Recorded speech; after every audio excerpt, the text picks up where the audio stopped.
All right, welcome to the third episode of Tavern Ramblings with Lizards and Locations. I'm one of your hosts, John, and also I have with me, I'm Andrew. Bless this mess. Blessed. So today, we've talked about the martial, we've talked about the arcane. Now we're going to talk about the divine, Or as I like to and call them, Marshall, but better. but better. So we have three classes today that we're kind of focusing on, and that would be, we decided what cleric, paladin, and druid, right? Yeah, a short list this time. Yeah, and you could argue like ranger kind of fits in there because of druid, but they're so much more martial than I mean, anything. you could say that, but then we would have to put both freaking rogue into the and fighter into the arcane because they can be arcane, so that doesn't really make any sense. Exactly. Yeah, and monk is a weird kind of, technically you can have a divine soul monk and stuff like that. Yeah. It's just a weird distribution of things, and I don't know if they're going to continue to do this, but the UA did introduce like the primal slash arcane slash like the different other ones that they slash divine. So I think that's Yeah. going to be more interesting because that'll split up everything even more so. But I mean, there was always going to be the most things in the martial category. Yeah, absolutely. And you know, even some of these characters, I'm looking at like paladin. Paladin's very martial too, right? So like, even that is like, yeah, you're divine, but you're also. It's kind of like a. There is no easy way to divide them all right now. There's a reason why I said the thing that I said about how I feel about divine classes. Yep. So let's kind of get us started here with, you know, talking about what makes them kind of unique, and then we'll kind of go into what our favorite and best ones are. The cleric is a full caster, right? That's like their big selling point. Yes, they are the only divine soul caster, unless you go into specific subclasses of other casters. Yeah. And they're, I mean, with that being said, cleric, they get, like, those high-level spells are extremely powerful, to the point where a lot of DMs end up having to do some homebrew rules because of how powerful they can get. You mean how I don't let you guys use Wish? Yeah, exactly. Yeah. And I'm thinking about, like, you know, later on we'll talk about some resurrection stuff, so that's something I'm thinking about too. Very true, very true. And then Paladin is a half caster, Mm-hmm. so they get the beautiful stuff of Martial, but better, because they can add Smite, and then they get the half casting, which is still great. And also, Lay on Hands is amazing. Yeah, like they get spells technically, but I think we all know that the main thing that you want to do as a paladin is take those spell slots and just add a bunch of d8s to your damage. Yep. And then Druid is divine. They're more nature, right? I mean, if we're talking about them. But, you know, there's a sense, a lot of them are usually some type of religion or, you know, like Mialiki or whatever, pantheon that you use for your realm. Sure. But there is a sense of divineness to them and tranquility and such. But they're full casters, but they have a completely different list of spells. Yeah. I guess I didn't say that they were the full caster, but like, I just feel like there's so many things that are taken away from the druid in terms of casting spells that like they don't feel like a full caster half the time. But yeah, no, Yeah. They technically are, and even if their spell list is a little bit limited, they do get 9th level spells, which are pretty good. Yeah, and they get some strong ones. And I think that kind of leads us into the next thing, which is fave versus best Yeah. classes for divine. And so, like, my fave is paladin. I like the roleplay aspect of paladin. They all have great roleplay aspects, but the idea of a Judge Dredd kind of character, Yeah. you know, or whatever you might have, that has a purpose and an oath or something that they hold to, and then they can also kick ass while doing it. Sure. What's kind of your fave of the three divine? I do like clerics. I like that they have so many different ways that you... And this was more of a thing back in 3.5 when I actually played a cleric. I haven't played a cleric in 5th edition. But, like, they used to be able to go into, like, a bunch of different domains. Like, every god had 3 or 4 domains that you could lean into, and they would give you bonuses. And it was really easy to make either something that built very interestingly or uniquely, and, like, there was, like, roleplay really well built into that kind of thing.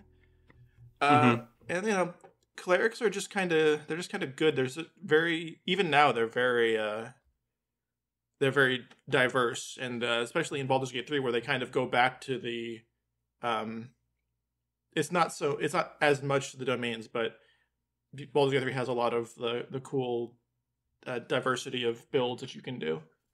Yeah, and I think besides wizard, I think they have some of the most variety of subclasses and domains, right? If you think about it, like, you have the typical domains, but then you have stuff like the city domain, and Mercer did the blood domain, which is really, really cool. But there's quite a variety from wherever your thing is, whether it's death, life, or elemental, or like whatever it might be. Yeah.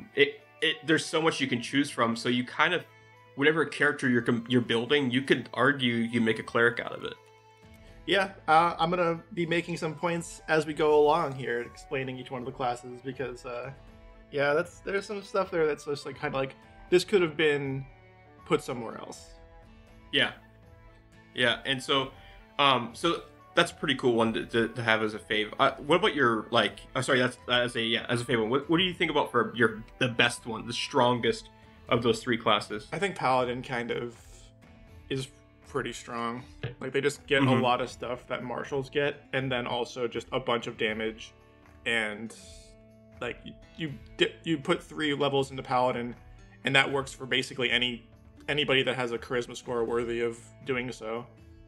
Yeah, and if you have high level spell slots, that the divine smite, you can pump a lot of radiant damage with that. Yeah, so they're very good at whatever they want to do, even just being a half caster. Like, they don't necessarily need all that kind of stuff. And if you combine the paladin with a full caster, like if you're a cleric paladin, you get a lot of spell slots, because you get like from the multi-classing like table, like that's not bad.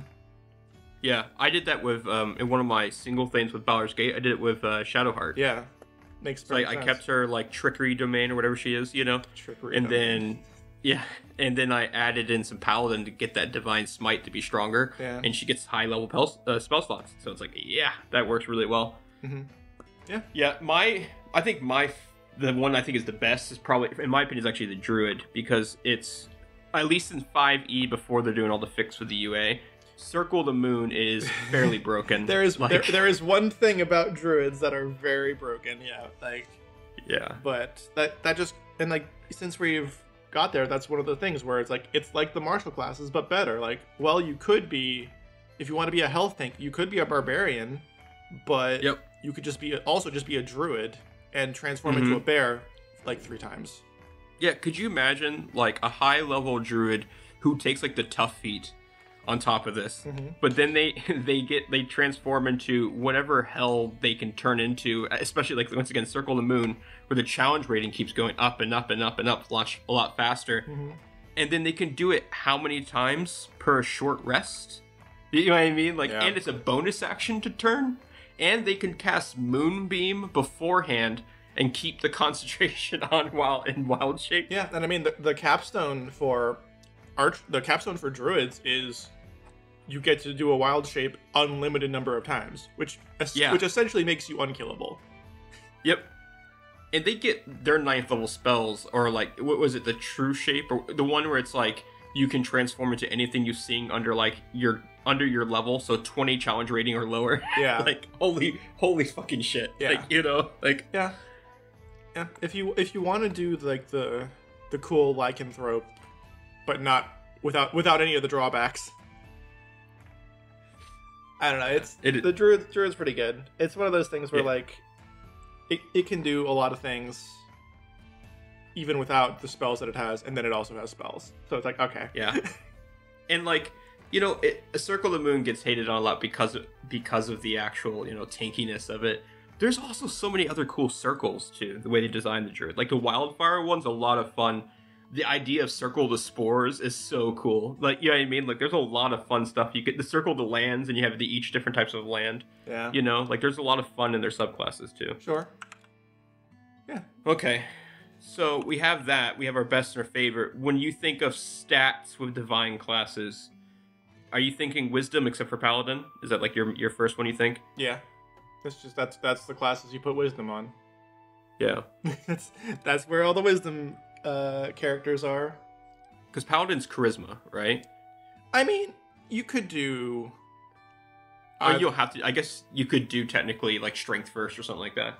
Yeah, it depends on what you're trying to do. If you're doing the casting, then wisdom is probably where you want to go. And if you want to be a caster, paladin, like a caster first mentality, paladin's probably not exactly the type to get wisdom. Like that's where you would get the strengthened charisma or dexterity charisma if you want to be a dex paladin, which I can't say I think I've ever seen, but I'm sure they exist somewhere. Yeah, you do you know? Yeah, like that's what you want to do. That's cool. Yeah. So, was in 3.5 were they charisma based back in the day, or? Oh shit! I never played a paladin in 3.5. Yes, I don't know. I'm curious if that was a 5e thing or if that's always been a thing. I want to say yes, but let me actually I don't know. And like they, while you're thinking about that, they have their lay on hands is based on, I think, their level. So like if I'm a 5th level paladin, I think it's 5 points per every level, so you get 25 lay on hands or something like that. Yeah. So that's not even based on a spell casting. So you wouldn't have to put it in charisma because one of your best features, your lay on hands, is not based on that. Right. Also, your divine smite isn't based on your spell score either. Not really. It's based on your melee attack. Yeah. Well, that's what I'm saying. Like if you're when I'm saying like if you want to do a casting thing, paladins don't necessarily cast a whole lot of spells. Like they can cast like bless, and they can do like some of the support spells that are really good, but they're not the ones that are going to be sitting back and like using their spells to heal most of the time. It's just sorry, I'm having this realization that you don't have to do charisma based, and the reason why is because the paladin I made is also a sorcerer, so I did go charisma based for Giannis. I mean, and I'm looking at it now. Yes, they were charisma based back in 3.5 as well, but no, like you want high charisma if you're a paladin. Like you do want that, even if you're not. Yeah. Like you're not going to tank it, Yeah, it's or dump it. It's not going to be your dump stat. It might be your secondary stat if you're not super like crazy into the spellcasting part. But like the problem with dumping or not putting a lot into charisma is that I'm pretty sure that paladin has an ability that adds your charisma modifier to all of your saving throws. So you don't want. So you want to have a pretty good thing of charisma there. Yeah. So you can have You have like those crazy saving throws. Yeah, and for example, when I think about the classes, I put down in my notes, wisdom except for paladin, and then I put constitution as my second biggest score. I didn't even think about dex or strength yet. I was like, you know what, con feels like it's a big thing for these classes. I can see druids going for dex sometimes because if you, I feel like I've read the druid like description a couple times, and I don't know if it ever said explicitly like it did in 3.5 that they're not allowed to use metal like armor or weapons like they used to have to not to be able to, right? It used to be if you wanted to be a druid, you had to be true neutral and or like role play some reason why you're not, and you weren't allowed to use metal anything, because if you use metal, I forgot what the neutral. Yeah, they had to be true neutral, and then if you couldn't use any metal anything, otherwise you would lose your druidic powers. Wow. I know back in the day you couldn't cast with armor on too. Like that was a thing. Back in the day there were like rules that you could get around that kind of stuff pretty easily with, but yeah, it was not a great idea to cast with armor on. Like they didn't want people going around in heavy armor casting like all this shit, because it just they had a specific idea of what a caster looked like, and they wanted to kind of impart that. I'm actually not too upset that that's fallen by the wayside recently. Like I feel like that's fine, really. Just don't, if you want to have like, just don't give them the proficiency with it like they've done. Make them take a feat in it. Yeah, like make them go out of their way to build the character. And I'm glad that I feel like in 5.5 they're going to be giving more feats, because it would be silly if they kept the feat tree they had now, and like the feat I'm sorry, not the feat tree, but the distribution of feats. Yes, because they're trying to do all like, we want to make like a cool feat tree, and like, you have to do this to get this, like they used to have in 3.5. We have to give them more than And like, well, then you better give everybody that custom lineage because Yep. they're not going to have enough feats to do any of the cool stuff you want them to do. Like, you have to take 5 feats to get a cool thing. Like, well, that's 5. You only get 5. Yeah, and I like that they were trying to balance the feats a little better too, because there's some feats that get no love, you know. I mean, they were an afterthought in 2014 Player's Handbook, and I don't know why either, because feats were one of the things that a lot of people liked in 3.5. I say they were beloved, right? I mean, that was a big thing, and people love them in Pathfinder, so it's like Pathfinder didn't like them either. Yeah, well, I mean, Pathfinder, you get like 3 feats every level. I mean, they're not all great, but like that's how you build a character. Is you take different things. Part of the character design. Yeah, absolutely. So like, it's wild that they do that, and there's a reason why when we play the games, we're just like, no, it's not every like 4 levels in a class. It's just every 4 levels you get one, and then if you take fighter or rogue, you just get the bonus ones when they say you do. And we've been doing a lot of us been doing like the starting feat, you know, for level 1 because. If you were to design a level 1 character, it can suck, you know. And like one of my best character that I've ever made so far is Sophia. Like, she didn't get a level 1 feat. Yeah, and she's got the 2 most annoying feats ever designed for a DM: alert, and observant. Yeah, I was thinking about what you said with the metal and stuff, and I was thinking about Nate's character Hakuna. Mm-hmm. I'm pretty sure we like said, yeah, no, you don't have to use the whole like there's no metal thing that you had to worry about. But he liked the idea of it for his character, so all of his weapons are designed based on bones and teeth. You know what I mean? Sure. Like, so that's how we got around it with him. But we didn't have to. That was his character wanting to do something kind of cool. Right. Yeah. I mean, that was the question. Like, I don't recall if it says that in the player's handbook anywhere. Yeah, but it used to, right? Like 3.5 had that? It absolutely used to. I distinctly remember that happening because I have played with many people who played druids in 3.5. Yeah, and it was a part of like Forgotten Realms lore too. You know what I mean? Yeah. Like druid people, like that was the thing. Yeah, the druidic circles all had their own like storylines that they followed, and it was a very specific to that kind of setting, which gives Bark Skin its own thing. Which like it became the default in 3.5 that the Forgotten Realms was like, that's just where D&D takes place. But like I remember back there used to be some other ones where I'm pretty sure like was Kryn Dragonlance is one of them. That was one of them. The original default was Greyhawk. Okay. Like that used to be default Dungeons and Dragons, and it was like a little darker than Forgotten Realms. Yeah, I remember reading a lot about Kryn because Dragonlance was like a huge thing, you know? I mean, yeah, Dragonlance is a huge thing. I do very much enjoy the storylines of Dragonlance. I've read all of the novels, and they're all very good. Yeah, and honestly, and it's so interesting, that's kind of, you know, something that your background and my background is huge into Forgotten Realms, because that's what brought me even into D&D, you know, was reading Ari Salvatore. Yeah, and I've read all of his stuff as well. It's very good. Yeah. Okay, so obviously your casting ability is important. Paladin has a little bit more flexibility. Constitution, definitely something to think about. I feel like if they don't, I feel like Paladin, like, you have the 3 things you kind of need, and that's it. Like, you kind of have to do Strength, Constitution, Charisma. Yeah. Like what are you gonna do with Wisdom? What are you gonna do with Intelligence? What are you gonna do with Dexterity? Like, if you're like I said, to each your own, but the archetype of Paladin that they give you is a guy in plate mail with a hammer or with a sword. Yeah. Like, you could, I don't know what you're gonna do with Dex with that, but you know, you could. Yeah, I was gonna say, you get Dex and heavy plate armor don't do shit. Yeah. Like, you know what I mean? So like, why do it? Yeah, like you can do things, but like I feel like Paladins are the least they have the least leeway in terms of that kind of stuff. Because like with a druid, you can be like, oh, I want to be like a big old bear druid, so I'm gonna put it in strength. Or like, oh no, I'm gonna be like a tiger druid, I'm gonna put it into dexterity, or I'm gonna be a I don't know, snail badger. I'm gonna be like a snail druid and put it into constitution. I don't know.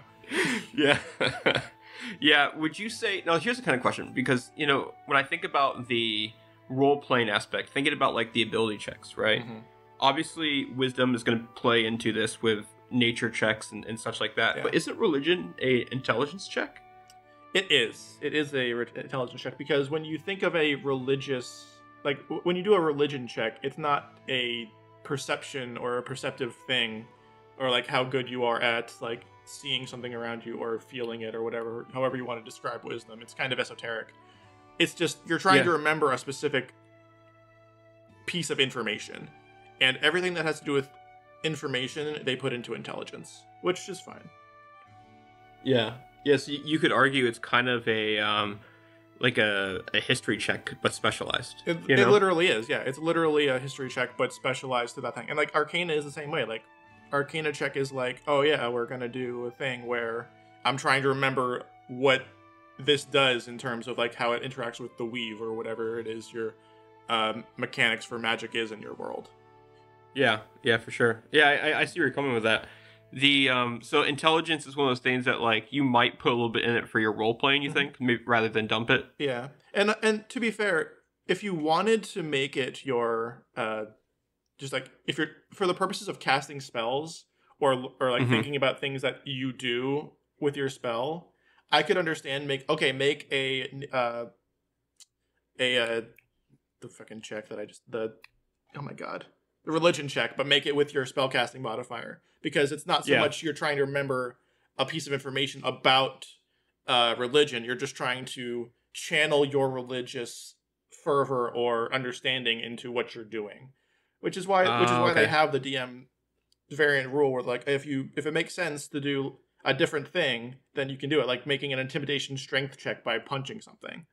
Yeah, you know, it's like it's one of those things where like you can bend it and twist it, but when they display these ability checks to you, they're given to you without the context of what you're doing. So always, do whatever feels correct in context. Yeah, and Baldur's Gate's done something interesting with the new game. I've noticed that they'll do situational advantage based on your class. So you might get a religion check, even though like clerics use wisdom, you'll get like an advantage on your roll. So you might not get as good of a proficiency or some shit like that, but you'll at least get advantage on it because. Yeah, and like I feel like that's something that a lot of players ask their DMs, and a lot of DMs say, "Yeah, sure, go ahead." Yeah. So they gotta think ahead about that for Baldur's Gate 3, and I'm sure they did a playtest where like somebody went through and said, "Oh, I'm a fucking Oathbreaker paladin, and I'm a piece of shit. Can I do something that makes me a piece of shit here?" And they're just like, "Yeah, sure." And then they put it into the game. Yeah. How great is it, by the way, that we can kind of like we're starting our podcast on Tavern Ramblings after this came out, so like we can reference Baldur's Gate 3 so much. I mean, and people will know. It's a double-edged sword when we started this, because it's right after Baldur's Gate 3 came out, which is a great source of inspiration and like place to like draw references from. But we're also like right in the middle of the playtests for 5.5.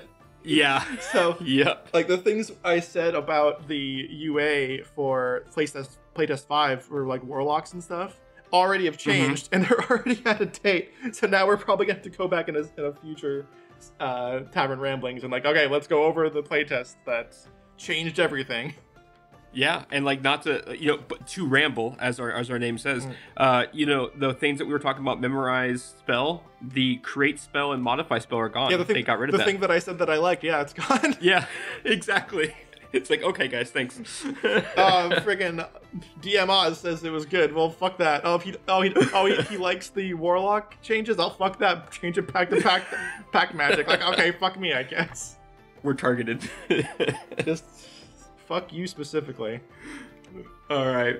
Well, yeah, I think that covers stats pretty good. Let's break up this dive with some music here. So when we think of songs, let's think about cleric here. What's a song you think about when you think of a cleric? The Halo song, the Halo theme song. Yeah. The monastic chanting whenever you boot up Halo Combat Evolved back in the day. That's really what I think of when I think. Honestly, it has like that Gregorian chant kind of vibe to it, from the medieval. Yeah, I agree. I put for mine House of the Rising Sun. Very nice. I don't know why, but it's not necessarily religious at all. But the idea of the kind of the timbre of it and the darkness of it is kind of a cool noir kind of feel to a cleric, Yeah. So I could kind of see. That being a cleric, but also like the only reason I'm thinking about it is like I'm picturing like a really gritty cleric. You know what I mean? Like they're like medieval realism gritty cleric. That's funny. With that song in the background. What about paladin? Fucking paladin. I tried to think of something beforehand for a paladin. I couldn't really think of anything in particular. I got Evanescence's Bring Me to Life. Okay. Because at Bring Me to Life, I can't think of the Daredevil movie with Elektra. Uh-huh. But this idea of martial like training and being like awesome, but then lay on hands to always bring people back. Because I can't tell you how much I'll just use one lay on hands point to bring someone back. Yeah, they should probably change that because yeah. It doesn't make any sense really to from a mechanic standpoint to be allowed to do that. Yeah, it's really broken because if I have let's say I have 40 points, yeah, I can just 40 times bring someone back. Yeah, they should probably change it from a pool of health points that you can go to charges. And like every charge can do you get 1 charge per level and every charge can do 5 healing. Yeah. Which I mean, it's not a lot. Actually, Baldur's Gate 3 does that, but I don't know if you noticed, you can do lesser lay on hands or greater lay on hands. So you have to choose how much you're using. Oh, no, I didn't know that. I have not played a paladin yet. Yeah. Yeah, I just made one. I was like, oh, that's interesting. You know? Go figure. Oh, well, there you go. You're welcome, Larian, retroactively for the amazing idea that I just came up with. Yep. You can bill us later, Sven. Yeah, no, I mean, fucking, I want to when I think of paladin, my first brainwave alignment goes to something from Imagine Dragons, just because they have that kind of thaumaturgical idea of they just got such a reverb to their lyrics and their music. But there is a lot of resonance to it. So that's what I think of when I think of the vibe check for a paladin is right along with Imagine Dragons, but the lyrics don't necessarily line up. Yeah, no, I get you. And honestly, that's what the House of the Rising Sun for cleric was for me. Yeah, it wasn't the lyrics to it; it was the vibe the song gave me. Sure. You know. Sure. Then for Druid, I had Hungry Like the Wolf because I just thought it was funny. That's a good song too. Hungry Like a Wolf is such a great song. So good. I put Colors of the Wind. Okay. What? I was like, you already used Welcome to the Jungle for Ranger, so I was like, God, I can't use that. I'm trying to think. I went with Welcome to the Jungle for the Ranger just because it seems like he's the warden of that kind of idea. But druids fit that bill as well. Yeah. Yeah. You said that, I was like, dang on it. All right, Colors of the Wind, because it's about nature. Yeah, I mean, it's about something. I could see some old Beatles song kind of going with Druid, with the kind of easiness and the kind of going with the flow. Yeah, I can. Of it. Yeah, they passed that vibe check. I can see it. Yeah. Okay. So that kind of covers our songs then. So we've talked about it a lot already, but let's do it. Unearthed Arcana. There's a lot of changes going on. Not as much for the Arcane, I think. I think Arcane is getting the biggest, probably positive things happening to them. Marshall's having some good stuff with the weapon masteries and stuff like that. Oh, dude, dude, they changed weapon mastery. I'm so upset, but we'll talk about it later. Oh, we'll have to. Yeah, I'll have to figure out which one you saw. Unless it was Flex. I saw the Flex one they changed. Well, they got rid of Flex, but it's not so much I guess since I brought it up. Basically what they're doing is, instead of having a list of weapon mastery things you can do depending on the properties of the weapon, they just assigned one of them to the weapon. And I was like, that's lame. Oh, so you don't choose, it's based on yeah, so if you had that specific let's weapon. say you had a freaking light finesse weapon, the light one had a list of things you could do and the finesse one had a list of things you can do, and then there was heavy had different ones, and they had there's a bunch of different things you could do. Okay. And now it's just each weapon has its own thing. A specific one. And it's that's I understand if you're trying to give the each weapon its own kind of flavor. Yeah. But that's not your responsibility. Yeah. That's my it sounds like they're trying to. That's what I'm supposed to do. As a player, I'm supposed to be the one that puts the flavor onto the weapon. Not you. I think So yeah. To me, to me it sounds like it was them trying to cater towards newer players who might be overwhelmed, but let your DMs help out with that. Bro, you know, I'm gonna be mean here because I am myself. If you can't figure out a list of like 3 things per weapon property, like you're gonna have a bad time playing this game because that's not even close to the amount of reading you have to do to understand what's happening. No, reading comprehension is very big in D&D, let's be honest. Like, that's why you can use it in schools and stuff. You know what I mean? Yeah. Like, to help out with stuff like that. Because there's a way that they write that you have to have a comprehension of. Yeah. And it's... Yeah, no, I don't... I that's just what the kind of thing I'm going like. Like, if I feel like, make it be complicated. If they want to make it more simpler, if they want to make it simpler, they can't. Just like, okay, well then we'll just use this instead and just use this every time. Mm-hmm. But like taking away complexity from a game that's a tabletop RPG that's, you know, got 20 books just detailing like the minute like minutia of a subclass that they invented and like they made a bunch of shit for it. Like, I don't like, it just seems counterproductive to what you're trying to do, which is create more things for people to do. And then they made a thing, everyone's like, that's really cool, and then they took it away. It's like, don't do that. Yeah, and I think it goes back to some of their first UAs they were doing. Yeah. In their very first UAs, they said, here's all the options you can do, and we're going to be changing stuff. But then also, if you're a new player, here's some recommendations for you. Yeah. It still had the complexity and gave the recommendations. You know what I mean? Yeah. Like, you don't have to sacrifice one for the other. I mean, and that should be how it always is. There should always be like, this is the complex version, and then in a little thing say, if you want a guide to the starting things to get this, this, and this, and then go and then learn as you go. But like, I mean, how to take away everything right off the bat, it's just like, why would you do this? Yeah, and how great is the DM's book for allowing variant rules? Like, hey, here's the rule, but here's a variant rule if this fits your party better. I mean, you know, like, it's interesting too because a lot of this is going to piss off some of the rules as written crowd, but even in every single book, including the DM's guide, they always say change the rules to whatever you want, whatever works for your table. Yep. So technically everything is a variant rule. It's just up to the DM how they want to play that game. Yeah, and that's my hardest. And like, you know, like, it's so weird because, like, you know, if you're raw, that's completely fine if you're raw. But raw, by definition, says that rules can be changed. Yeah.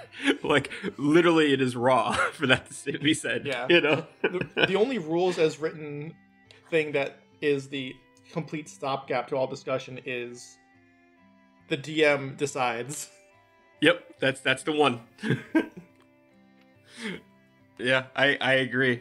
The with the Unearthed Arcana for the Divine, I noticed that the biggest change was obviously the Druid, mm-hmm. right?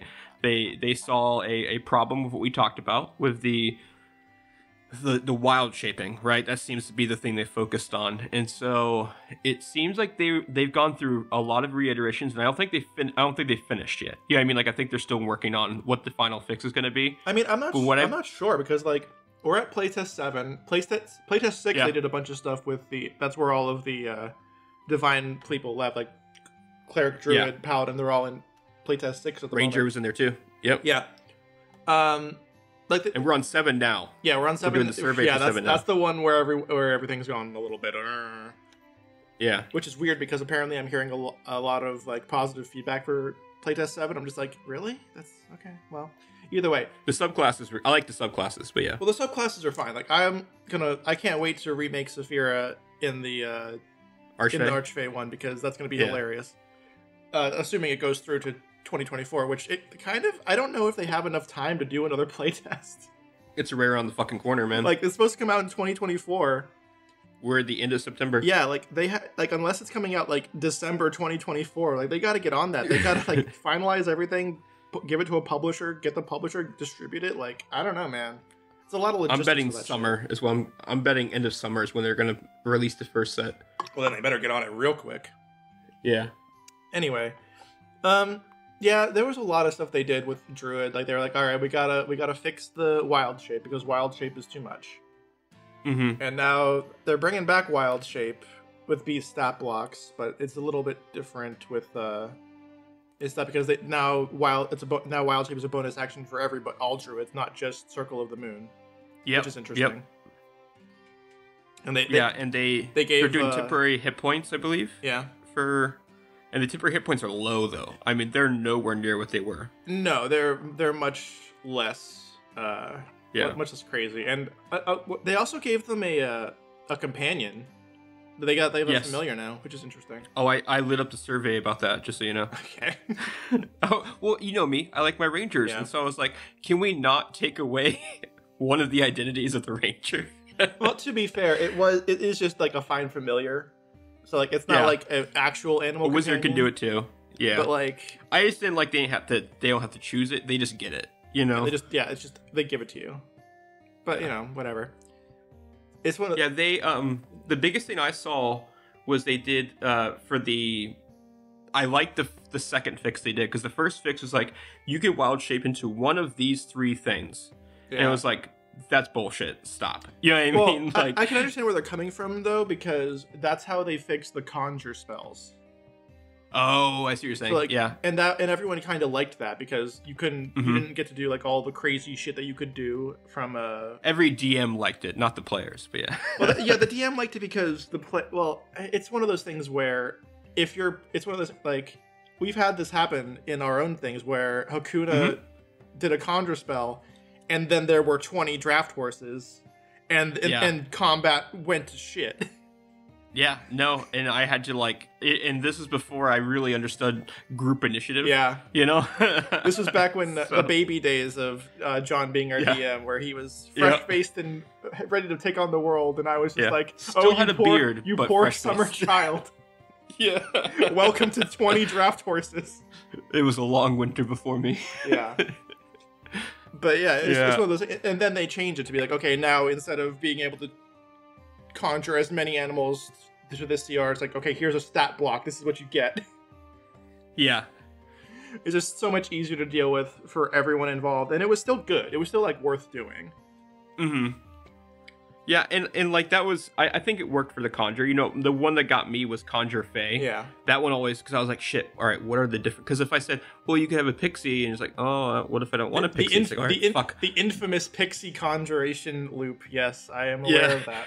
It's like what the fuck other Fae are there? You know, and so you have to kind of rack your brain around it. And so they thought they could approach the Druid the same way with instead of letting wild shapes worry about challenge ratings where you can choose any animal from, those, they're like, let's do these three basic things. And I think what two things got people mad was the limitation of it, because wild shape was loved, Yeah. And the second thing was... It is iconic. Not even the... It is iconic, yeah, to be fair. Yeah, not the hit points, but the abilities of the animal. So if I choose a bird, I want it because I can fly. You know what I mean? But also because of fly by. Mm-hmm. I want to have the feature fly by.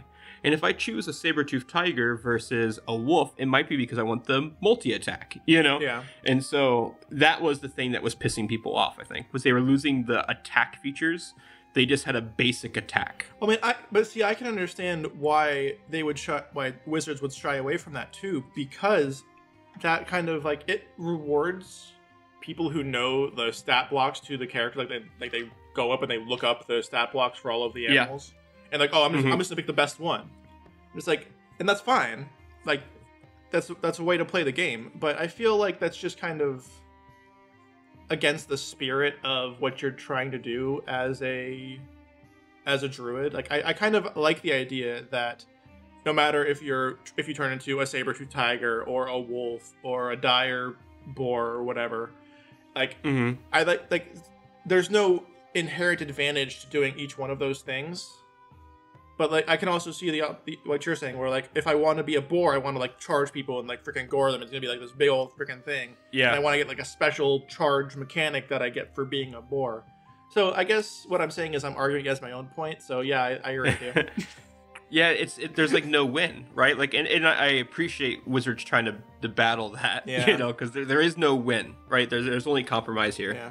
And so the real issue, the real issue here is that Wizards would have to balance their monsters and their monster stat blocks, and that's just not going to happen.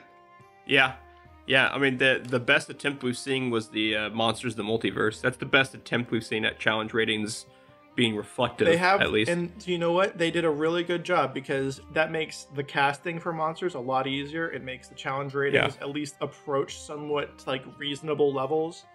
But at some point, when you're making a monster, it is very difficult to be like, oh, but I can't make it too much more powerful than this other monster that's kind of close to the challenge rating. Like I got, to make monsters or animals like that with that in mind is such a like weight on the creativity of what you're trying to do. It's like, oh man, I want to give them like this really cool thing that would be really cool, like really good to use against players, but I can't make it too powerful because then players will want to be it and they'll be a druid and they'll be overpowered. So it's like, I can understand where they're just like, you know what, just do whatever you want. Yeah, it was interesting also with Circle of the Moon, they started shifting away from the elemental side of it. Because the whole thing, like Nate liked Circle of the Moon because he could eventually wild shape into an elemental, right? Yeah. And he did it for the resistances, not just the damage. But like obviously, Earth Elemental has holy shit health points. I kind of like that they got away from that, honestly, because it didn't really fit great into that kind of thing. Because not only that, because like now I believe we have like all the different circles. Now we have like Circle of Fire, Circle of the Sea, Circle of the, like they have all these circles. Like they should get the specific elemental things for them instead of the moon getting all of them. And I like that because what they did was I don't know if you noticed, but they started doing more lunar based things for Circle of the Moon. And I was like, I like this better. Yeah, absolutely. Like that was a good fix. You know, the idea of them having kind of a new improved moonbeam was like, okay, I like this. This is cool. You know, movable moon. It's like movable moonbeam, shared moonlight for the lunar form. It's really like I think that's really cool. I really do enjoy the Circle of the Moon. There's some good stuff going on there. I think it just makes more sense. It just makes more sense for Circle of the Moon to be like that kind of thing. Like you get transformation and you harness the moon. Perfect. Yeah, that's such a great focus for what you're doing, and then you can do it without what you want. And then if you want to do elemental stuff, that's a separate thing. Yeah, I liked their original idea. They got rid of it, but they had the Healing Blossom, where like you could use a wild shape. It was called Channel Nature back then, and so you could use a Channel Nature, which you used to wild shape, to do healing thing. Sure. The problem I didn't like about it is that can we stop making druids the main healers? Like there's other classes for that. You know, like druids can do everything. We don't need to give them everything. I feel more, like druids. You know? Like they're like I don't know, because like they are very varied, as all spellcasters are, because spells are good. But I don't know, man. Like making them healers is fine. Like all of the divine classes should heal. Should be able to heal. That's just like okay, fine. It's very difficult for me to argue against using a the divine energy to heal somebody. Like, oh man, but divine doesn't heal. Like, you've lost the argument on your first sentence. Like, I don't know. There's really nothing to say about it. But do you think that there should be one that is the best healer? Like, would you think cleric should be the best healer, or? It's a loaded question, my man. I don't know. Yeah, like, should wizards be? In my opinion, should wizards be the best spellcasters? Like, I don't know. Maybe like define what the best is. That's true. That's and maybe that's where the question needs to be more targeted. Yeah, that's interesting because like I always thought like clerics needed more features that do healing things. I feel like if you want to be the best healer and like all you give a shit about is healing. Like, the best one should be a life cleric. Yeah, I agree. Like, I like that. That's just one of those things where, like, it just makes the most sense for that to be the case. Yeah, and if you want to do the whole, like, bring people back to life, it should be grave domain. You know, like that. Yes, we should make all healing necromancy. Yeah. And, and, I just thought about, they did something I liked in this new Unearthed Arcana, was I think it was Divine Spark or something like that. I can't remember exactly what it was, but I liked it because it was a feature that could heal. Mm-hmm. Kind of like, how paladins have lay on hands, they can heal, but they can also do cure wounds. It was nice to give clerics a feature that's not a spell that can heal.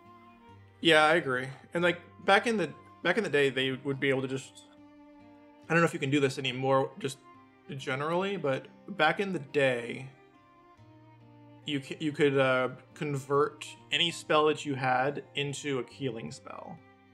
Okay. So like let's say you can't. Yeah, like let's say you put bless into your as one of your spells.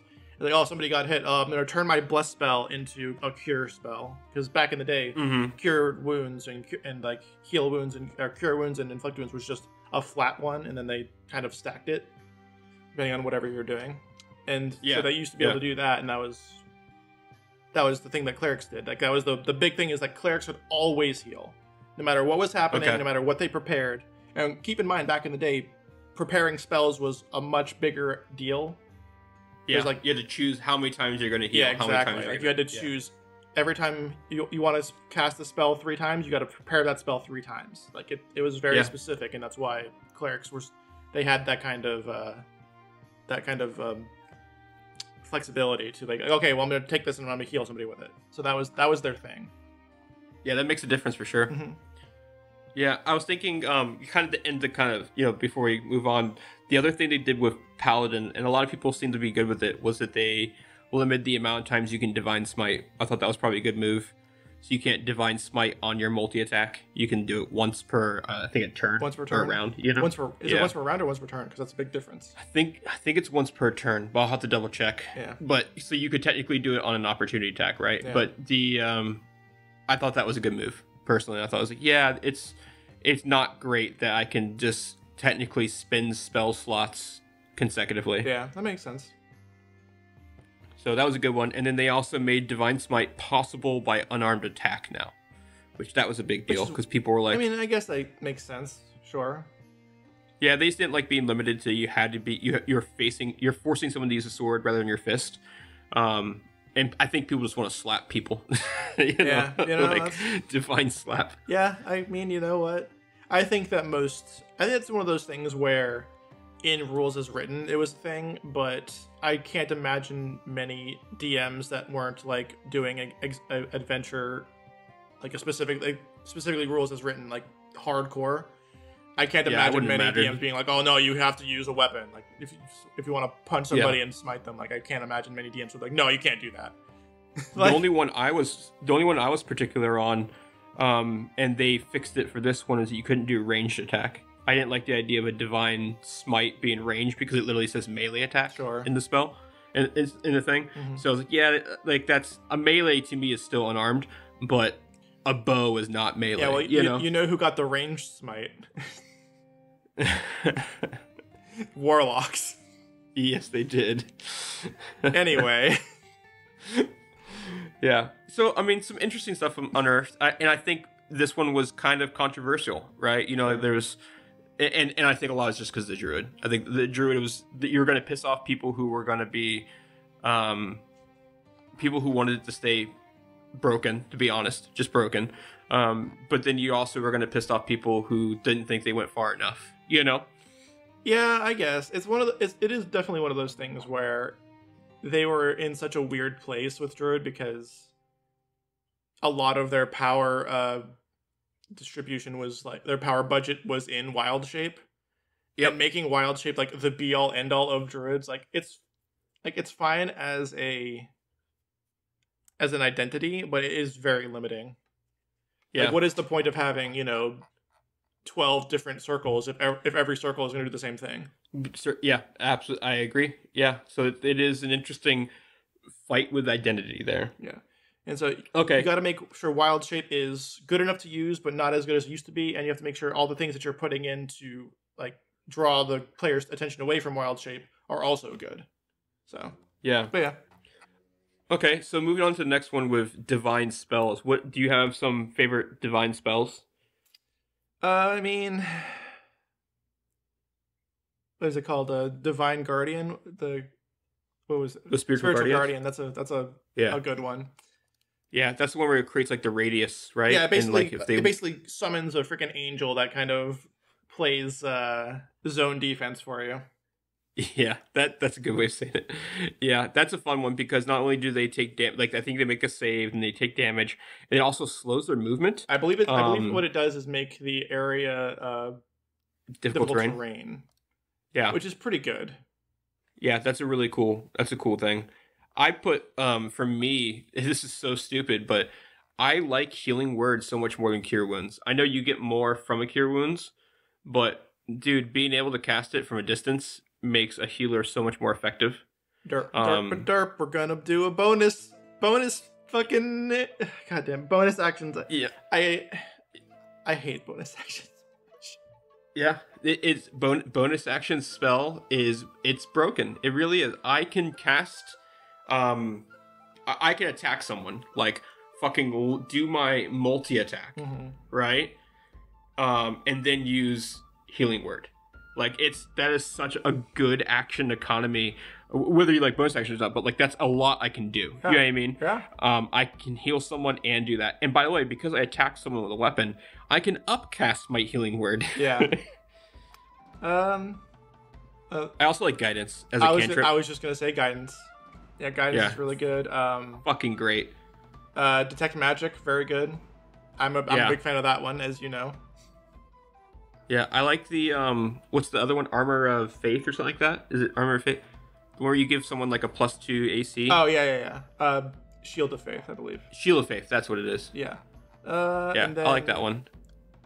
I don't know why this is considered divine, but scrying is really good. Mm-hmm. Yeah, it's weird because technically wizards can scry with the it's if they take the they're kind of known for doing that. Like that's like the weird soothsayer, or the fortune teller with the crystal ball looking into it. Like it doesn't necessarily make you think of a divine influence, but that it's a divine spell according to the player's handbook. So and it's also a ritual spell, so you can cast it without using a spell slot if you've got an hour to kill. So yeah. How good is guidance though? Ooh, like the fact it's a cantrip, right? So you can cast it as much as you want. It is, and it's good for role play. I should say. The problem with guidance is that it's concentration. Yeah, so it's literally just an out of combat thing. So you're talking about using your concentration on a cantrip. So it better be out of combat. I'm just saying, like, that is a resource that you are using probably suboptimally. So, like, I'm not saying don't do it. I'm just saying if you're trying to optimize, don't do that.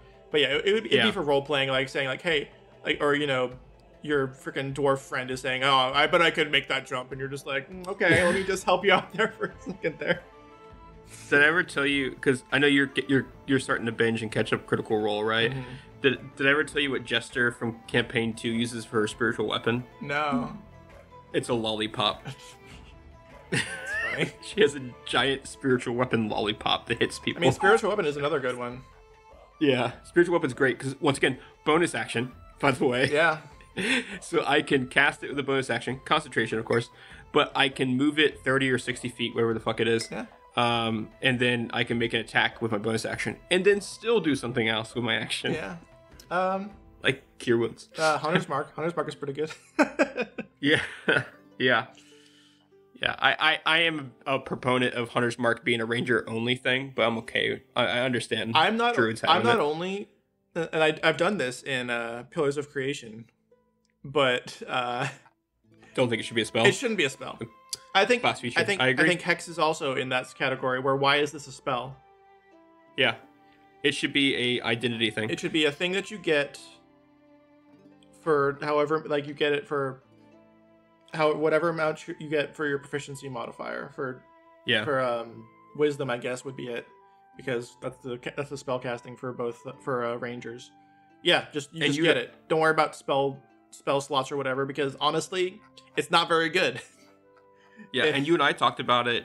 It should, as you level, it should go up. Like the dice should go up. Well, I mean, to be fair, and this is where it kind of diverges from Hex, is that Hunter's Mark, you can, like, Rangers get first level spell slots. And the best and the most important part of that sentence is that they get to keep those first level spell slots. Yes. Yeah. They're not forced to trade in their first level spell slots for like a 5th level one, and then all of a sudden casting Hunter's Mark is like, what's the point? Yeah. Now, I can't remember, does Hunter's Mark allow your beast to do it too, or no? Is it just you? It might be a ranger specific thing. I can't remember. It's just. I think it's just the ranger. Rangers get 1d6 damage boost whenever attacking the target. I liked what Baldur's Gate 3 did. They actually have it to where you get it once, you get it for one attack, and then your bestial companion also gets it for one attack. I feel like that's cool. I do like that. I don't know about just one attack. Why would you only get it for one attack? Oh, as in like one attack, you don't get it for multi-attack. You just get it for the first hit. Well, why not? I don't know. I think they're trying to treat it like Divine Smite, but it's not as powerful as Divine Smite, so why treat it like that? Doesn't make any sense. Like 1d6 is not that much. Like it is not a big deal. On a that's what 2.5 damage per round. Like who cares? Yep. Yeah. No, I agree. I once again, I'm a proponent of making Hunter's Mark more. You know, like even if you did that. It was like 1d6, and then you did all 3 attacks, or God forbid you have 4 attacks as you're a ranger with 2 weapon fighting. That's 4d6 extra damage at like what, level 15? Like, so what? Yeah, that's like 8. That's like 8 damage per round. That's not gonna be the thing that you're doing. That needs to be nerfed. I'm sorry. It does not scale like these. It does not scale like sneak attack. Yeah, I mean, yeah, or a fireball, or the things that other classes can do at level 13. Yeah. All right. Well, let's move on to another one we have, and this is something I added that's kind of different for this one. Thoughts on resurrecting as a DM, like coming from the DM side of things, because we're talking Divine. I thought this would be a perfect time to talk about it, and you could honestly probably have a whole homebrew session on this, but just briefly, what's your approach to resurrection as a DM? Are you good with using the spells as written, or do you prefer to homebrew it? I think that because the way that I do monsters, in that I don't use wizards monsters very often because I feel like they're underpowered. So like it's honestly like I am surprised none of you have died yet from the things that I said at you. But if you guys ever did die or passed out, I guess some of you have fainted but you haven't died yet. But like I went down against the fight against Butcher. Yeah, well, against everybody. Because you jumped into a fucking firewall. The hyenas too. Oh, that's true. Yeah. So you've gone unconscious a couple times. Honestly, because I'm so unforgiving in terms of monster building, and because I want to make big scary monsters that you guys are scared to face, I'm fine with resurrecting just normally. Like it's like just use like, oh, the spell says this is how you revive. Okay, cool. Yep, that's fine. Yeah, I'm the opposite, and obviously a lot of my inspiration there comes from Mercer. Yeah. But I like the story beat that can come from it. Yeah. The idea of bringing in a ritual, like he does like a ritual based thing. Yeah. And so like even Revivify is a DC check. Yeah. It's essentially like he has a base DC, and the amount of times you permanently die, like not permanently die, that's the wrong word. Yeah. The amount of times you physically die, like actually die, raises your DC to be revived. Yeah. And so he starts you off at a baseline like 10, and every time you die, it goes up by 1 or 2. Yeah. And Revivify is pretty quick. You don't have to do rituals at all. It's just you cast a spell and you roll against the DC. Yeah. That's it. Yeah. And that's pretty easy because at Revivify, I think it's like 1 minute. They have to die within 1 minute. Yeah. Before you got to get on that.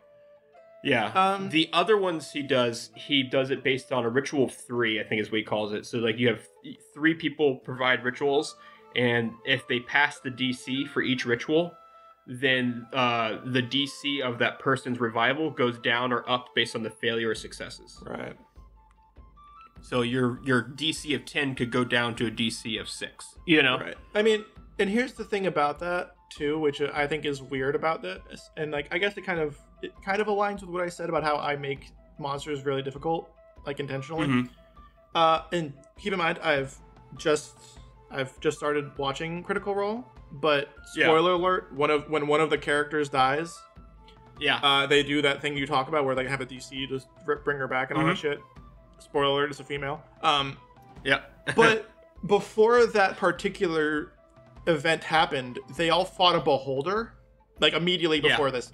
They fought a beholder, which is supposed to be like one of the most difficult holy shit moments. And the cast plays it up like, oh shit, holy shit.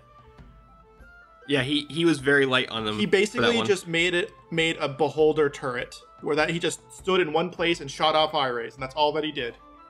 And I'm just like, that's fine, but beholders are supposed to be super intelligent, paranoid monsters that fuck with you forever and then kill you when they can't do. They're not supposed to be like a bear that just attacks you.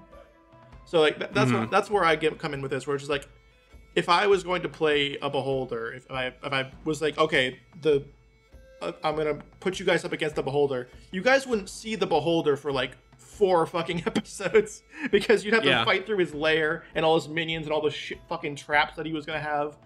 And like, and like I said, I understand that he brought out a beholder because, haha, it's fun, it's Dungeons and Dragons, let's fight a beholder.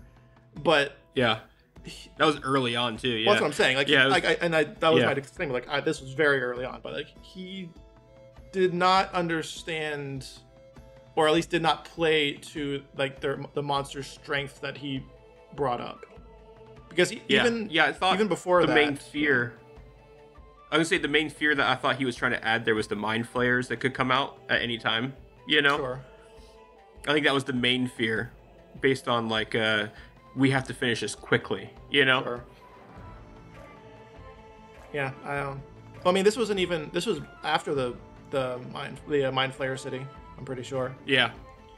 Because the mind flayer city wasn't even in the the Legend of Vox Machina. No, it wasn't. Show. That was before. That was So yeah, that was before that, and then they went, and then because Tiberius was in this group, wasn't it? Yeah, and so that was one beholder. I'm talking about when they went underground or under the lake, and that was actually I know what you're talking about. That event of them finding the MacGuffin that they were after is in that show, but the beholder isn't. And I think the reason the beholder isn't is because, one, it doesn't really make sense that there's a beholder there, and two, like the way that he portrays the beholder is such a kind of, like I said, it's just like a beholder turret that's just like this enemy on a stick that's doing a thing. Yeah, that's interesting. Yeah, and I think based on that, it is kind of interesting that he does the revival system. I think he does it more for consistency's sake. I think he does it to build drama. I think he does it because it is a show. Yeah, and it does build drama. Oh, absolutely. I do think it. And I like the idea that if it fails, death is not always permanent, just like in comics. Yeah. You can go on a quest to reclaim someone's soul, things like that. No, it's one of those things where, there are ways to... to be fair, I'm not a huge fan of the once you get to higher levels, your character is essentially immortal. Like that. Yeah. That's kind of iffy. We're practically gods. But like Revivify is not the problem here. I'm thinking like once you get to true resurrection, once you get to true resurrection, I'm like, okay, that might be instead of that just being a spell that you can learn, that might be like a quest to find a thing that allows you to cast that. Yeah. So maybe that's the better question than we should be looking at is Revivify the problem, or is it the bigger resurrection spells? I feel like it's the bigger resurrection spells that kind of take away the thing, because like a minute is not that long. Like it feels like a long time in Dungeons and Dragons because 6 seconds is that's like what 10 rounds. So that's it feels like a long time because turns take so long. But in the context of like real world progression and like how time works in Dungeons and Dragons, like a minute's nothing. Like if somebody runs forward and dies, or like they're away from the group and they die, like that, you're fucked.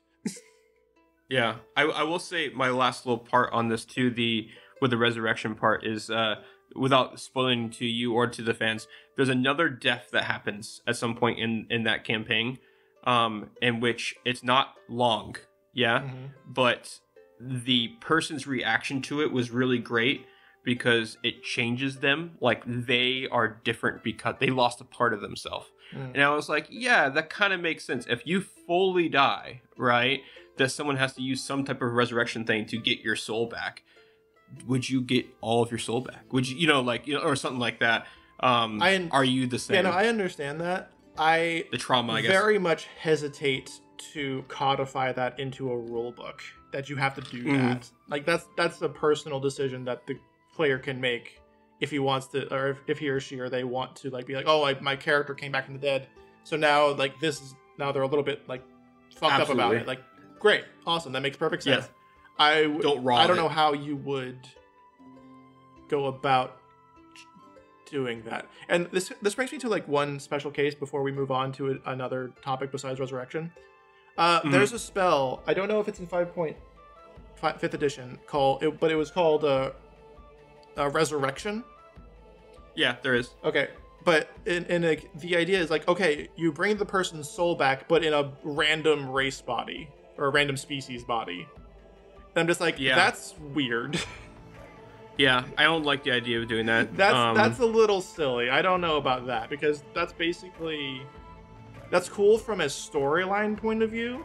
Like, oh yeah, my friend died, and like I tried to cast a spell, but it fucked up, and now he's an elf instead of a halfling, and so now he bumps his head on everything because he's too tall. Like, that's fine. Yeah. I don't like that as a spell that exists, that you like roll a random table to figure out what weird thing happens.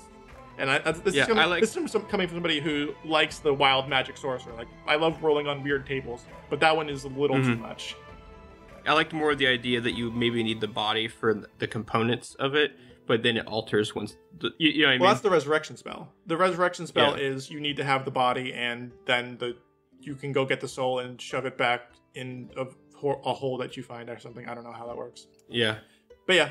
Yeah, interesting. No, it's but yeah. Bringing characters back, especially before level like 15, 16, like, it's fine, whatever.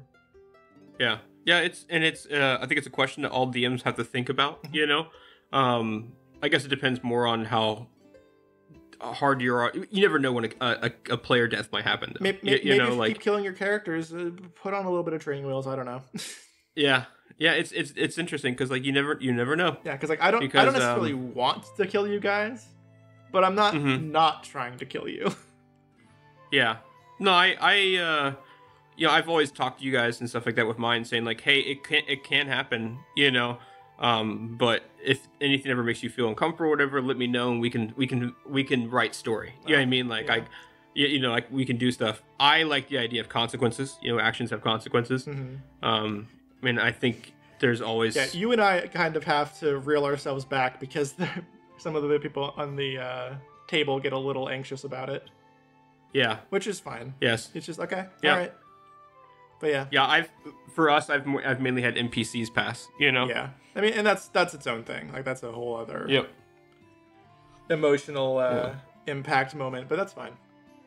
Yeah. We can move past this now. Yeah. So, with that rambling going on, let's move on with a little break from Deep Dive with scenes from a hat with Kat. Kat, are you... Oh, you're right in front of me. Hey. Interrupting the paint. She's over here painting, just so you know. Yes, what you painting? Yeah. What are you painting, he said? Oh, who? Who? Oh, your character, who? Yeah. Very wispy.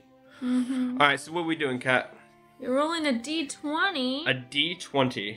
D20. That was a loud... I rolled a natural 20. Nice. Hot. What a waste of a roll. What's my modifier? Yeah. Well, nothing, because there's only 20. No modifier. Wow. It was a crit. The fun part is, this is the one that I made up. Whoa! What? Magical talking scarecrows trying to frighten off crows with insults. Because you're not scary enough, so you have to insult. So magical talking scarecrows, and we're trying to frighten off who? Scarecrow? The crows. The crows? You scarecrows. We are the scarecrows. You're the scarecrows. You're scaring crows, but you're not very scary, so you have to insult. Okay. Alright. With insults? Yeah. Mostly because I wanted to hear you guys make up insults. Well, now I just gotta go Shakespearean. Yeah. Alright, you good, Andrew? Well, let's just go and we'll see what happens. Alright. Hey, I'm hanging here! Get you flap dragon! Get! You flubber wasting son of a bitch! Get! You call those wings?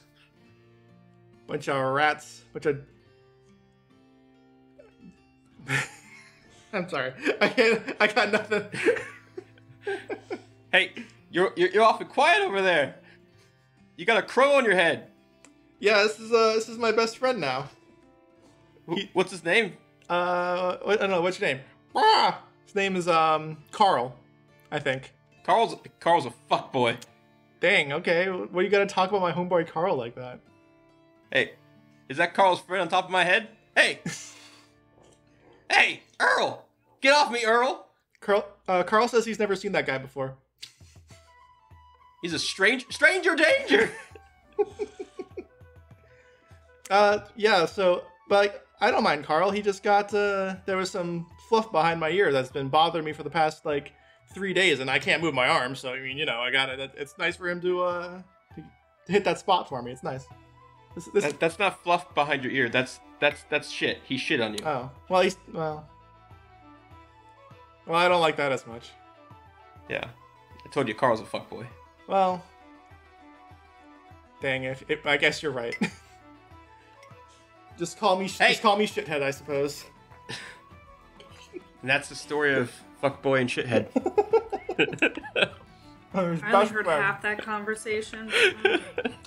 That was intense. Because I'm wearing the headphones, Kat only hears my side of this. But probably for the best. That was an intense conversation. Okay, let's do one more. One more? You have to roll another d20. So I have to roll a 20 again? No, don't roll a 20. Well, I rolled a natural 1. Nice. Perfectly balanced. Yep, as all things should be. Now, this one is less Halloween-y because turns out there aren't nearly enough axe murderer famous horror movies. I don't watch a lot. If there are, please let me know.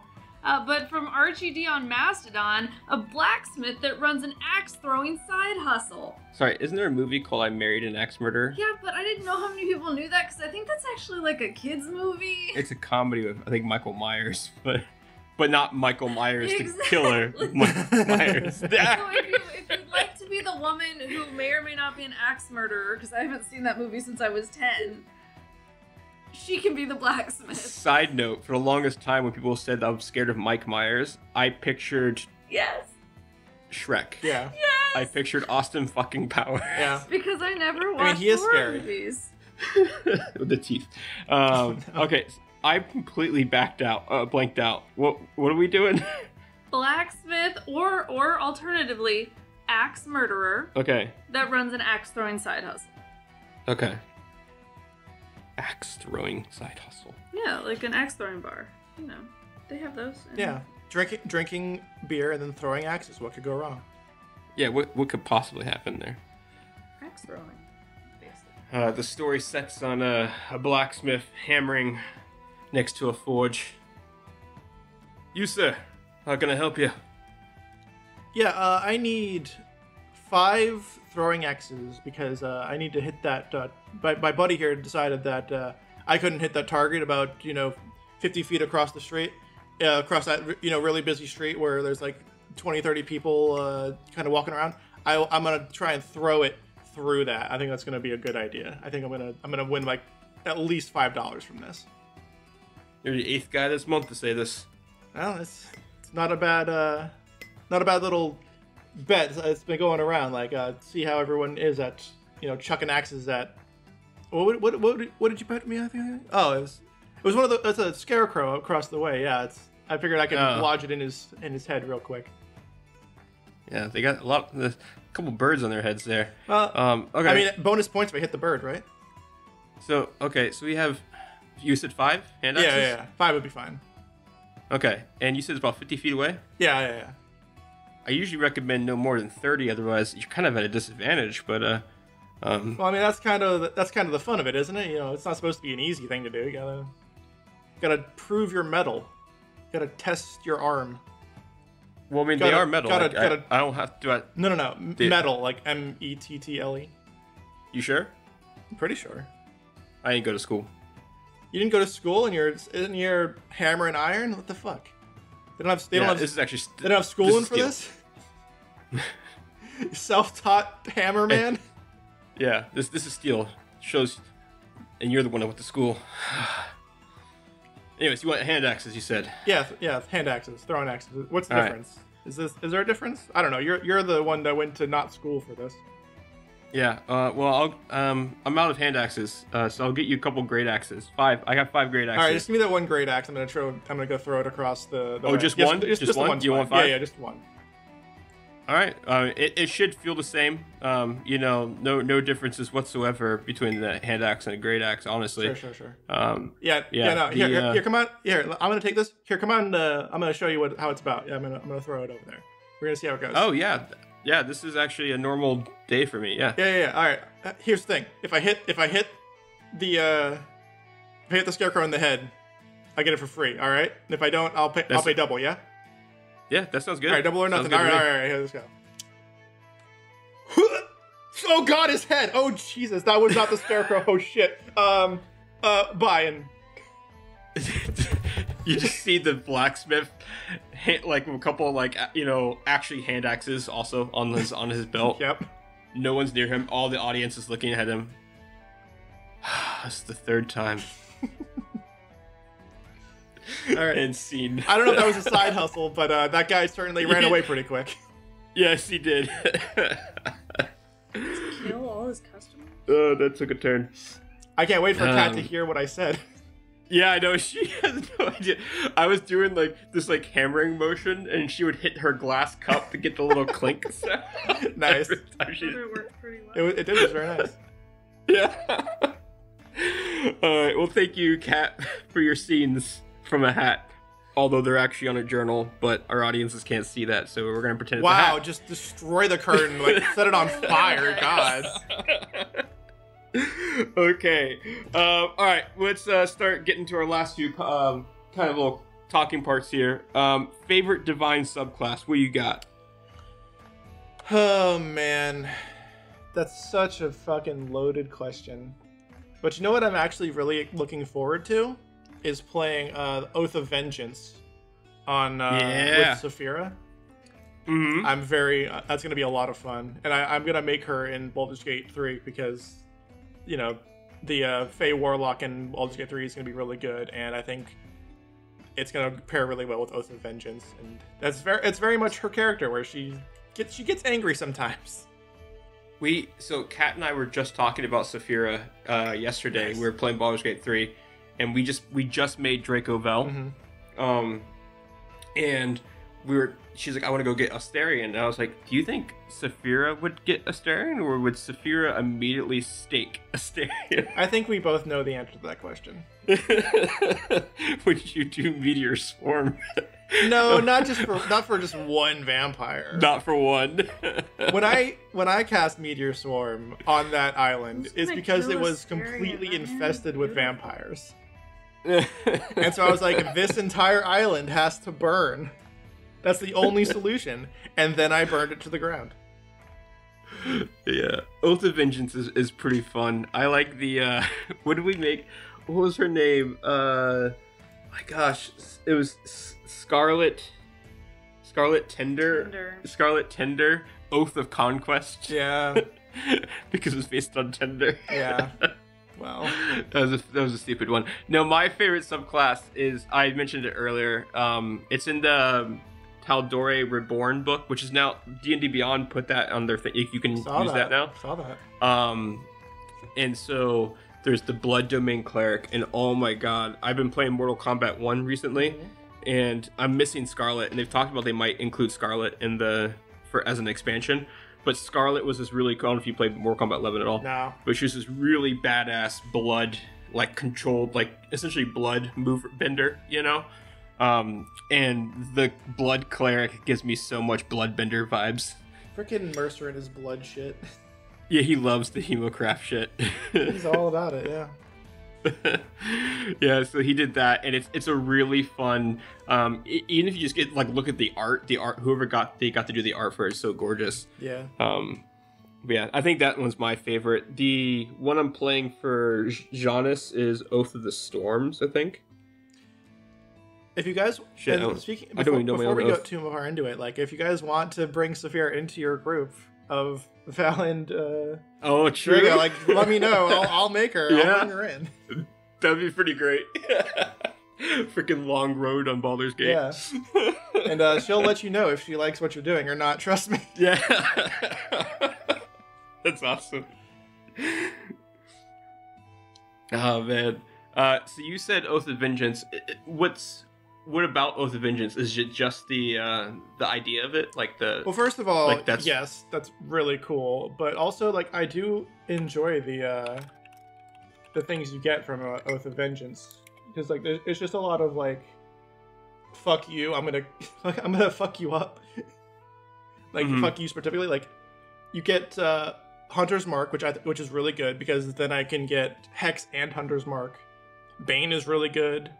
Eventually, I mean, I'm not sure if I'm gonna go to level 5 with it. I'll probably just stop at level 3.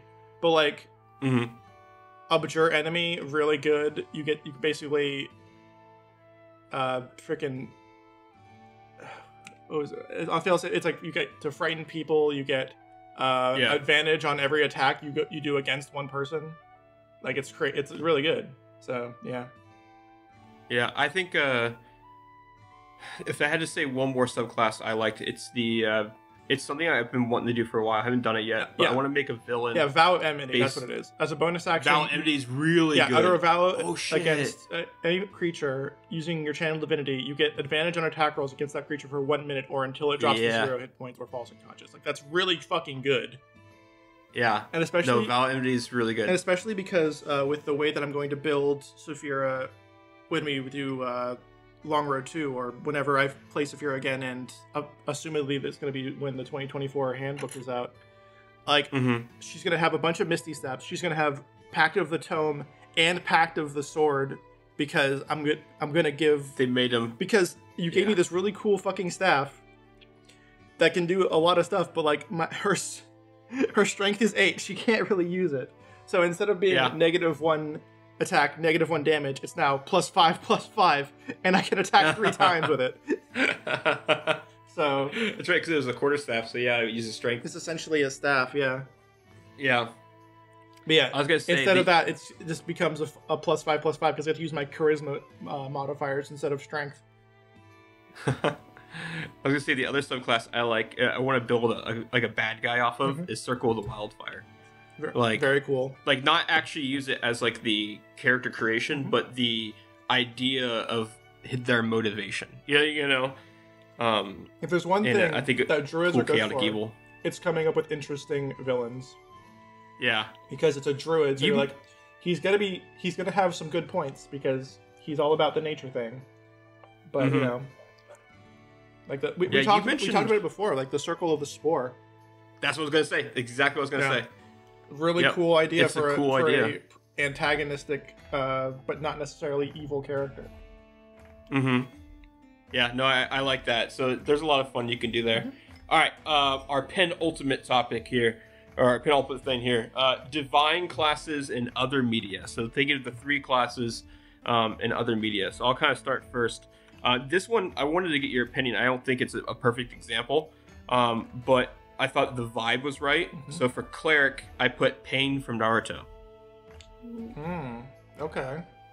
Because the ability for him to... Sorry if people haven't watched Naruto and you about to spoil shit. But because of... Shit's like 15 years old at the moment, yeah. Because of his control over those people, right? And there's a sense of resurrection, right? I mean... He literally has, God Almighty push. Like, yeah. Like, I don't know. He gives me slightly cleric vibes, but so does Hidan in a way too. But yeah, that was something I was thinking about. What are your thoughts on Pain? As a cleric, huh? Yeah, because I thought Hidan actually could probably be more paladin of like Leviatar. Sure. Yeah, sure. Yeah. I don't know. It's hard because there's not a lot of specific things that a cleric does that couldn't be attributed to a paladin. Most things, yeah. Like, unless you see somebody physically using like a smite, like, I don't know, like like any priest character you see could also be like, could be considered a cleric, because clerics are just priests that in D&D go out and fight alongside other things. Yeah. Yeah, I went with more of their vibe and their overall, like, their mission, like what they were trying to do. it feels like they think they're a higher purpose in a way. Sure. And so I got kind of cleric-y vibes. A little evangelical there. Yeah, a little bit. Yeah, like I'm trying to think of like what, like a cleric in media. Like the first thing that comes to mind is the freaking priest in fucking, what's the one where her head spins around and vomits everywhere? The Exorcist. There we go. Oh yeah. Yeah, that's what I think of. Yeah, I know what you're saying. But yeah, that's what I think of when I think of a cleric, because it's just a priest, honestly. John Constantine. Yeah, there we go. That would be a good one. Yeah, John Constantine would be interesting. Mm-hmm. You know how this is a ramble, but our show's about rambling. I literally got to John Constantine because I was trying to think of the word. What do they call exorcists? Mm-hmm. But yeah, the people who do exorcists. And my prototypical example of an exorcist is the episode in Psych.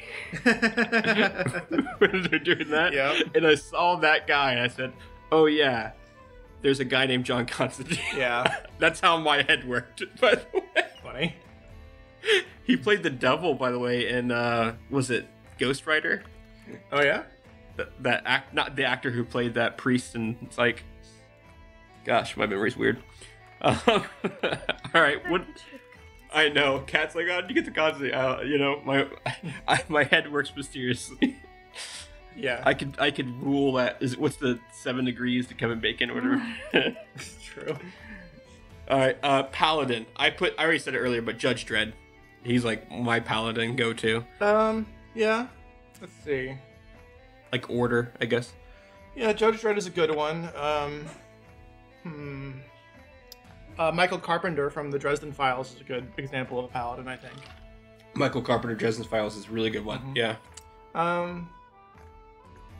Let me think. King Arthur is more of a fighter, right? He's not really a Which one? paladin, I guess. King Arthur himself. He's more. I think he's more fighter than paladin, I guess. There's some pretty good paladins in World of Warcraft that are fun to go about. Uther the Lightbringer, Arthas is a great example of like Oath of Devotion into Oathbreaker. Yeah. There's a whole like railroad of that in that kind of media. So let me think. Freaking. This is a good one. Darth Vader as a Oathbreaker paladin. Darth Vader is a very good mainstream example of an Oathbreaker. Yeah, that's a good one. I like that. That's a really good one. One of the most iconic and one of the best characters ever made. Yeah. Is Count Dooku work that way too, you think? I don't know the backstory of Darth Tyrannus / Count Dooku that much. I don't know how much betrayal he's done. Mm-hmm. But like, just because you're a Sith doesn't necessarily mean that you're a fallen Jedi. Yeah. Like, he was a Jedi because he's the one who taught Qui-Gon Jinn. Right. Like, I know for well, in that case, then he would be an Oathbreaker. But I know for a fact that Darth Sidious was never a Jedi. Yeah. So he's not necessarily an Oathbreaker paladin. Yeah, Dooku was Qui-Gon Jinn's master. Mm-hmm. Interesting. Yeah, that idea of taking a Jedi who does fall is a really good example of that pathway. Mm-hmm. Yeah. I was gonna say for Druid, this is weird because the character is actually a wizard in the actual media. Mm-hmm. I was thinking of Rabagast the Brown from Lord of the Hobbit. I mean, but he's so Druid based. I feel like he is a Druid, but like they call him a wizard just because that's the lore, right? of the setting. But like he is essentially a Druid. Like mechanically speaking, he is a Druid. Yeah, wizards are essentially just celestials, but yeah, because like they're not wizards either. Like the wizards in Lord of the Rings are not wizards. Mm-hmm. Like they're not people that grew up and studied magic. They're just people that are just like fucking gods who basically just fuck around. Yeah, they're more sorcerers than wizards, honestly. Yeah. Let's see, druids. Does Steve Irwin count? Was he a druid? You know, why wouldn't you count Steve Irwin? I think Steve Irwin is an OG. Yeah. He's either a druid or a beastmaster ranger, but yeah. Yeah. Either way, you know what? It's perfect. I think we actually might have mentioned him for Ranger. Maybe. Ranger. Makes sense. It was a couple weeks ago, though. Maui from Moana. Yeah. That was a pretty good, it's a demigod thing again, but he essentially has the wild shape. I'm telling you, Dr. Doolittle, man. This is he's not a druid, but I just thought of Beast Boy. Beast Boy, yeah. Because he wild shapes. Yeah, because he just has unlimited wild shape. Shape change for days. Yeah, except for unlike wild shape, he actually just takes damage no matter what. He just has like a set amount of hit points instead of getting normal ones. Yeah. Mr. Planet. Yeah. What was his name? The guy, the old planet ship. Was it Mr. Planet? Planet? Captain Planet. I mean, he's like a fucking summon. Yeah. he's like a planar ally. Aquaman, I guess. Ooh, Aquaman is very good because it's a great example of how you don't have to wild change to be a druid. Yeah. You know what I mean? Yeah, but like he's definitely that kind of like in tune with the nature around him type of character. I like that one a lot. That one's really good. And it gets away from the forest. Like, you don't have to be a forest person to be a druid. I think that's a really good example. Yeah. There you go. All right. Well, it's that time. It's time for us to find out what item we're selling today. So it's the magic item infomercial turn. What do we got today? Hey, guys. Hey, clerics out there. Are you sick of casting your Cure Light Wound spell and then being outclassed by some guy up in a tree with some berries? Do you want your healing to be unequivocally the best? Come down to the life domain. We have healing. We also have healing. You know what we don't have? Anything besides healing. You want to do anything besides healing? We're not you. We're not that. Get out of here. But healing, we've got healing. It feels like a Morgan and Morgan. Yeah, a little bit. Healing, and more. Healing, and healing, as opposed to science, and not science. By the way, just to be specific, when I say science, and not science, the second science has quotation marks around it. Oh, that's actually great clarification. You know what item I was thinking of today? I'm sorry for the graphic part to have it. I was taking a shit, and I was like, you know what? This is what we hear every single time we go to Dungeons and Dragons over at John's house. Talks about taking a shit. So you're now in the inner circle now of our D&D table. Congratulations, listeners. Taking a shit, and I was like, the bench of rest, a bench that you summon that you use as a squatty potty. I mean, I will come up with silly fucking magic items, or not necessarily items. This is more like an infomercial or a missionary position for life clerics. But if you have any, let me know. Like I don't mind doing the sales pitch because I think it's fun. But yeah, I love you doing the sales pitch. This was just what I wanted to share with you because right before we filmed this, I was taking a shit and I was like, the bench of rest. And like I picture like an artificer who fucking had to make this item that just a little squatty potty. Yeah. Maybe when I run out of ideas, I'll go on to Twitter / whatever it's called when I go onto it, and I think it's called Roman numeral Dice. Yeah, something like that. And I'll ask to be like, hey, what magical item do you want me to sell to you this week on Tavern Ramblings? All right.